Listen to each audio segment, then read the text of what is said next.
Welcome to another episode of Get Smart Quick. I'm Dr. E, and today we will talk about the theory of constraints.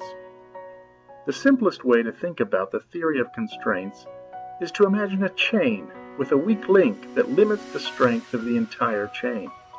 Your business, group project, or team is likewise limited by weak links or constraints. Otherwise, all businesses would be profitable, all children geniuses, and all teams champions.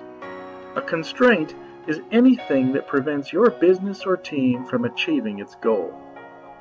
The theory of constraints posits that if you can identify your constraint and restructure the process to overcome it, then you will improve your performance. In managerial accounting terms, you will have streamlined your operations in order to increase your operating income. The theory of constraints is based on a few assumptions. First, the idea that the processes of an organization can be measured. Second, that there is at least one, but at most only a few constraints in any given system. There are not tens or hundreds of them.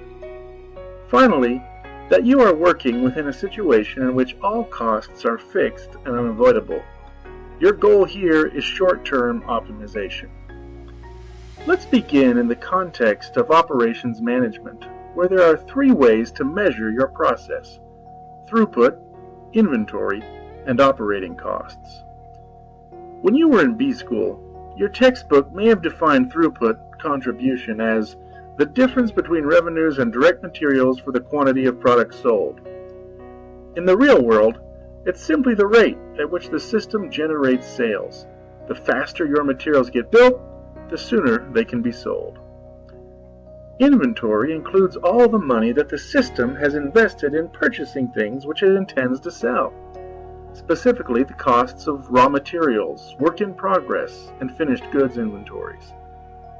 Operating costs include all the money the system spends in order to turn inventory into throughput on things like salaries, utilities, and depreciation. A constraint in your system, sometimes also called a bottleneck, causes the inventory to accumulate unnecessarily on your production floor, where it can't generate any revenues for your company.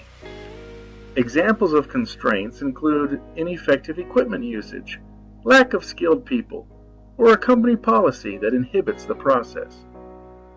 It is important to note that a constraint or bottleneck is different than a breakdown.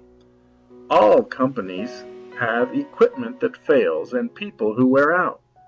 A constraint is the thing that prevents the organization from generating revenue through sales even when nothing goes wrong. In short, the theory of constraints is an approach to improving your operating income by identifying bottlenecks in your processes and restructuring to eliminate them. The theory originated in operations management, but you can apply it to managing projects and your supply chain, to marketing and finance, and possibly even to romantic relationships.